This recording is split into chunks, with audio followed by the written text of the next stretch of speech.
में आप सभी का स्वागत है। मैं हूं सुमित और हफ्ते का आखिरी कारोबारी सत्र और बहुत ही लैकलस्टर ट्रेड के साथ मार्केट्स आज कामकाज करते हुए दिखाई पड़ रहे थे। फर्स्ट हाफ से ही राजा सेकंड हाफ तक मार्केट्स में कोई खास बहुत बड़ा मूव नहीं था।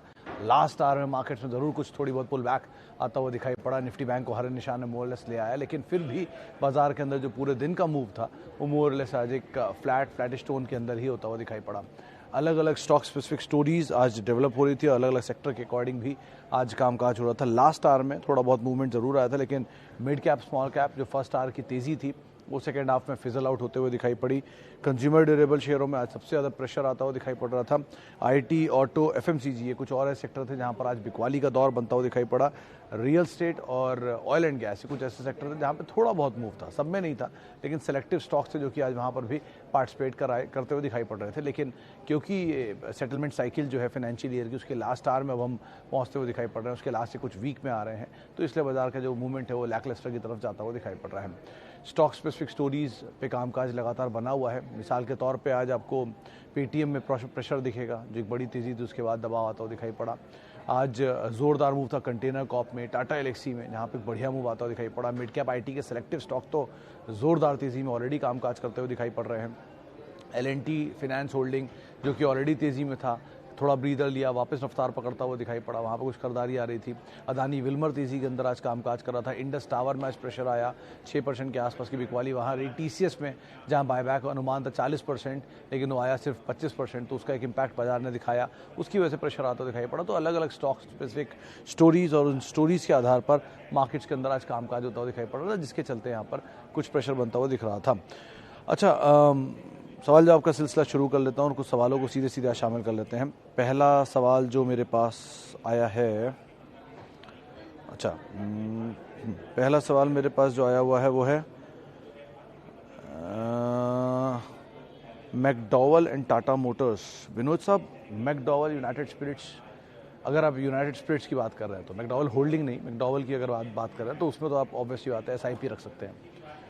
उसकी बहुत सारी वजह है, मतलब मेरे पास एक नहीं उसकी तो एक लंबी पूरी सूची बना के मैं आपको दे सकता हूँ कि उसकी कितनी वजह है, जिसके आधार पर आप इस तरह की कॉल ले सकते हैं। एक, प्रीमियम सेगमेंट में ये लीडर हैं। दो, डोमिनेंस है इनकी उस स्पेस के अंदर जहाँ पे कंजम्पशन जो है अब अपर साइड पे जा रहा है। तीन, स्ट्रॉन्ग डिस्ट्रीब्यूशन नेटवर्क है, मल्टीनेशनल जाइंट है, डिविडेंड अभी नहीं पे करती लेकिन शायद पे करते हुए दिखाए गोइंग फॉरवर्ड।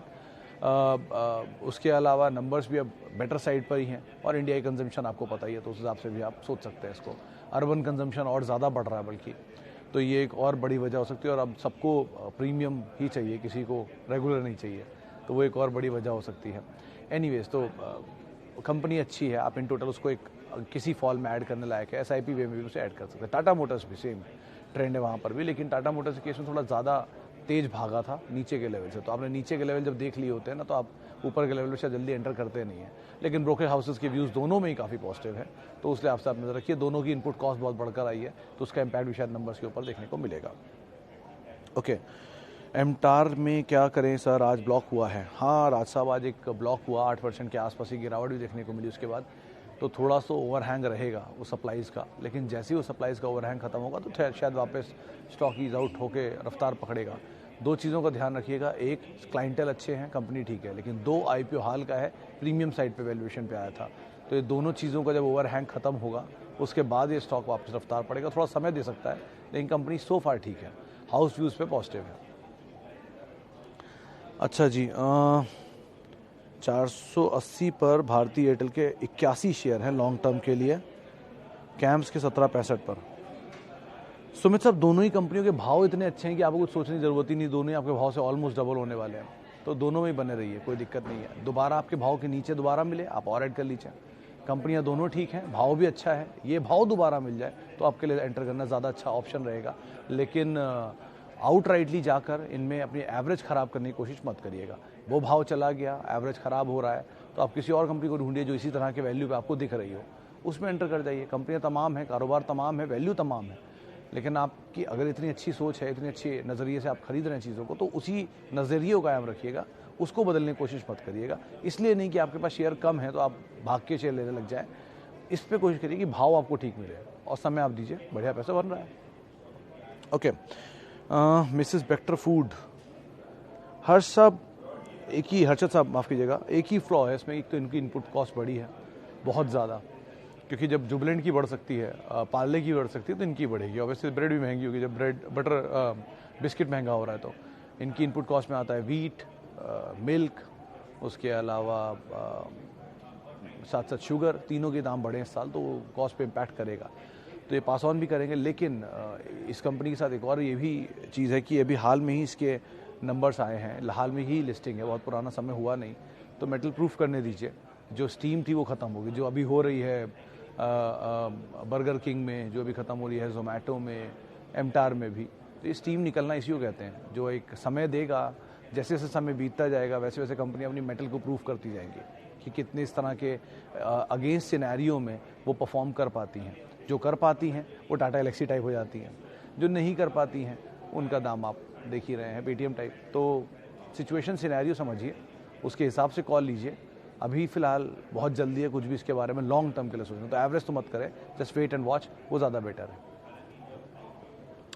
अच्छा, वैभव ग्लोबल अवॉइड करिएगा टेलर साहब आप, क्योंकि एक तरफा तेज़ी फिर एक तरफा बिकवाली आ रही है। वो तेज़ी में स्प्लिट शिप के पहले या बोनस आया था, इसमें कुछ एडजस्टमेंट था, इसके पहले शेयर चला था, तो ये वैसे भी इसके कारोबार के अंदर कोई ऐसा बड़ा ग्रोथ तो नहीं है। मतलब आप ज्वेलरी एक्सपोर्ट के अंदर ये कंपनी कामकाज करती है और बहुत कुछ इसके बारे में सुनने को नहीं मिलता है।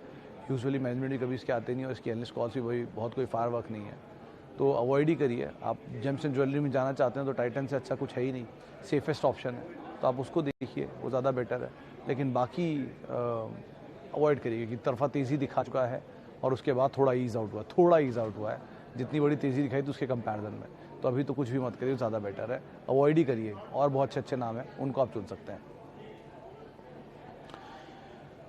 ICICI bank and SBI will go down further.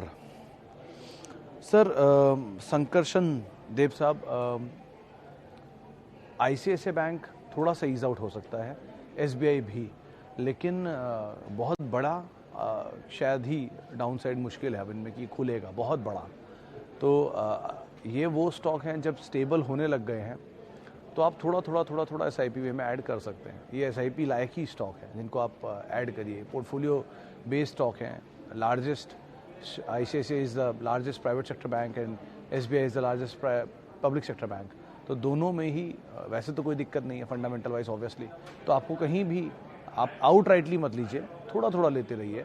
आप अगर मान लिया आप SIP नहीं करना चाहते हैं, मीडियम टर्म के निवेशक हैं, तो आप ये कर सकते हैं कि आप एक ही निवेश को 4 चंक में बांट लीजिए, 5 चंक में बांट लीजिए, यानी कि 100 है तो 20 करके 5 हिस्से बांट लीजिए, थोड़ा लेते रहिए हर झटके में।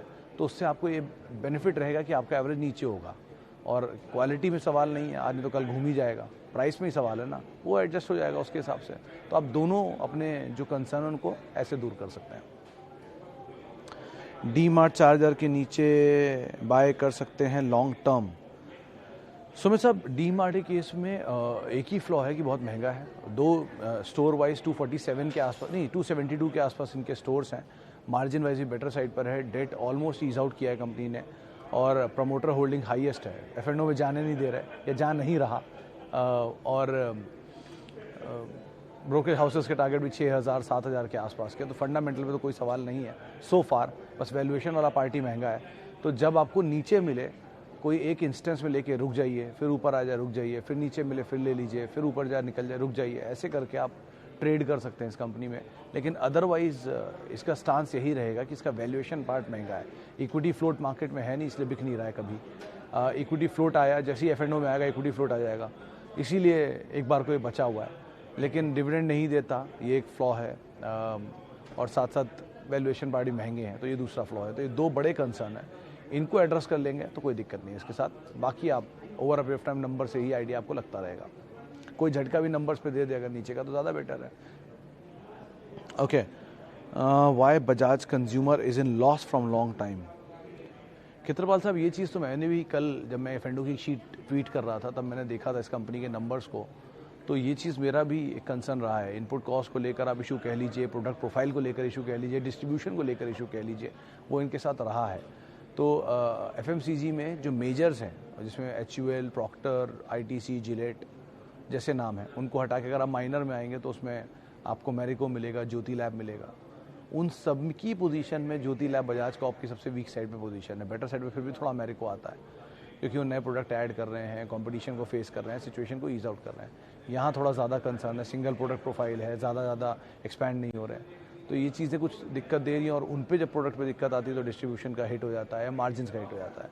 इसलिए भी तो आप इस तरह की सिचुएशंस को, मतलब ये वो तरह की कंपनियाँ जो बहुत ट्रिकी वे में आपको इनको टैकल करना है।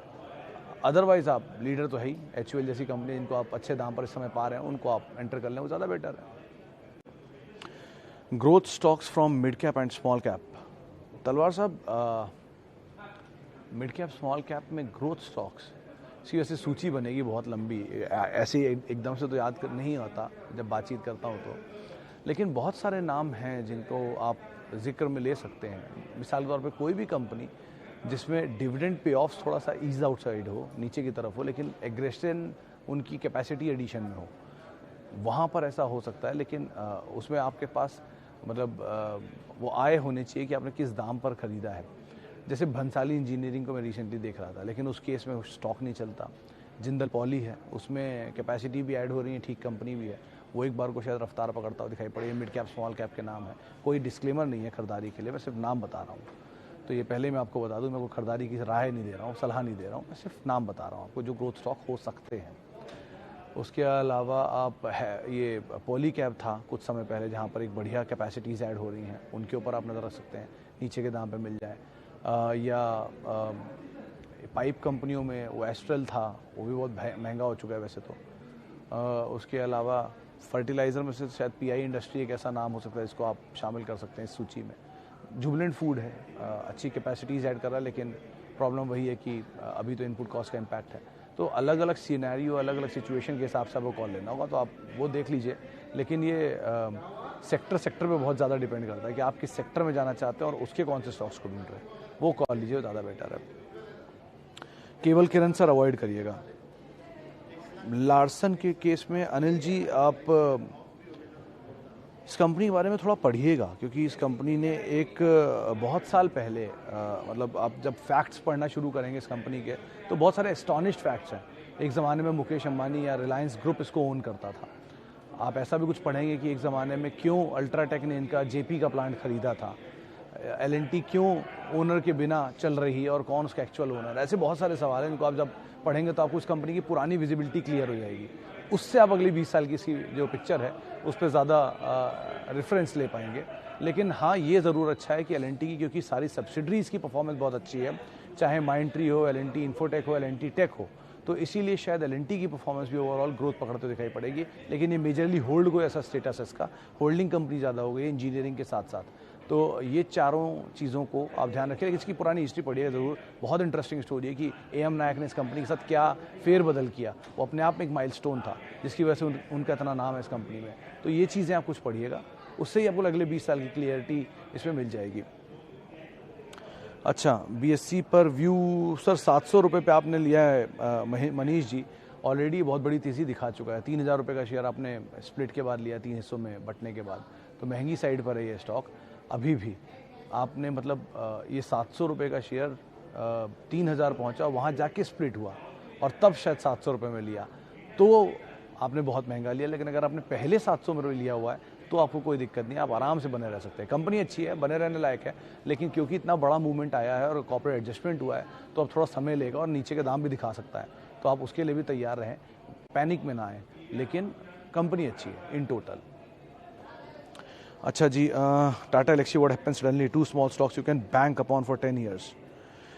सर, टाटा एलेक्सी वैसे भी क्वालिटी है, उसमें वैसी कोई दिक्कत नहीं है, तो आप उसमें बने रह सकते हैं अगर आपके पास है तो। आज कोई खबर नहीं थी, लेकिन वो मोमेंटम फंड बेस्ड एक्शन हुआ होगा जिसकी वजह से बाइंग आते हुए दिखाई पड़ी है। मैं किन 2 स्टॉक्स पे बेट करूंगा? स्मॉल स्टॉक्स सर, आपका स्मॉल और मेरा स्मॉल में बहुत अंतर हो सकता है, लेकिन मैं स्मॉल मार्केट कैप भी देख सकता हूँ, आप स्मॉल भाव देख सकते हैं। लेकिन बहुत अच्छी कंपनियाँ जिनके ऊपर आप बेट कर सकते हैं। CG पावर तो ऑब्वियसली मैं बहुत समय से बोल ही रहा हूँ, उसको तो आप ध्यान रख ही सकते हैं। यूनाइटेड स्पिरिट्स उनमें से एक है, इवन रेडिको भी है, लेकिन वो बहुत महंगा हो चुका है, जिनको आप नज़र रखें।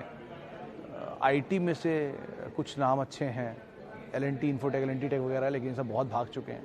TCS बहुत अच्छा नाम है, लेकिन ऑब्वियसली बात है, कोई डिस्क्लेमर नहीं है, ये कुछ वो पसंद है जो आपने मुझसे पूछी है, इसमें कोई निवेश की सलाह मैं किसी को नहीं दे रहा हूँ। चलिए फिलहाल अब इतने सवालों को मैं शामिल करूंगा। माफ़ी बहुत सारे लोगों से जिनसे आज हम बातचीत नहीं कर पाए। बहुत बहुत शुक्रिया उन सभी लोगों का जिन्होंने हमसे सवाल पूछे। आपसे मुलाकात होगी सोमवार को। तब तक के लिए आप @सुमित रिसर्च मेरा ट्विटर हैंडल है, वहाँ पर मेरे साथ जुड़ सकते हैं। नमस्कार।